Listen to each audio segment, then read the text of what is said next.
नमस्कार, मी सारंग करपार. सर्वांना मकर संक्रांतीच्या शुभेच्छा. आज आपण पेअर सोंगटी, जॉईंट सोंगटी टर्न का होते याच्याबद्दल थोडंसं अभ्यास करणार आहोत.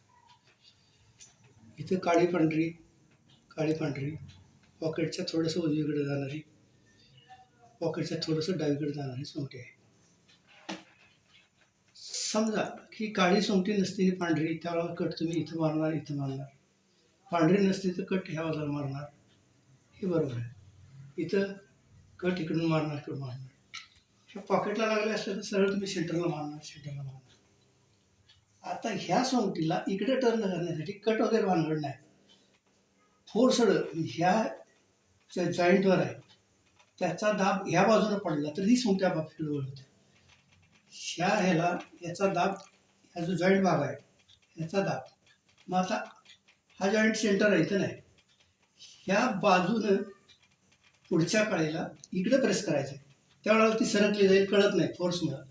ही जी गोष्ट आहे ती स्ट्रायकर वेट, सोंगटीचं वेट ह्याच्यावर बरेच अवलंबून आहे. तुमच्या पासवर्ड आहे इथपर्यंत बरोबर समजलं असलं. कट नाही, हा दोन्हीला घेऊन चालतोय. म्हणजे काळीला मॅच करणार, हा तर इथं नाही, हे इकडून मारणार. किती मारायचं त्याच्यावरती सोंगटी इकडे प्रयोग.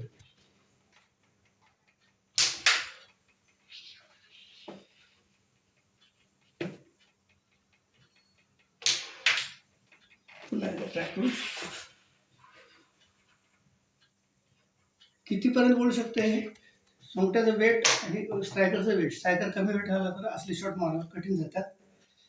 स्ट्रायकर जास्त वेटचा असला, आता पुढे जास्त वळती का मागे जास्त वळती याचा अभ्यास करावा लागेल. ह्यातलं सायन्स काय, इथं मार इकडून नाही, ही डायरेक्शन, ही सरळ डायरेक्शन, इथं क्रॉस डायरेक्शन. ह्या पॉईंट जे चिकटल्या त्याला तिरकं खांद्याला धक्का द्यायचा आहे, मारायचा आहे. मार जोरात पाहिजे, स्ट्रेट पाहिजे. थँक्यू.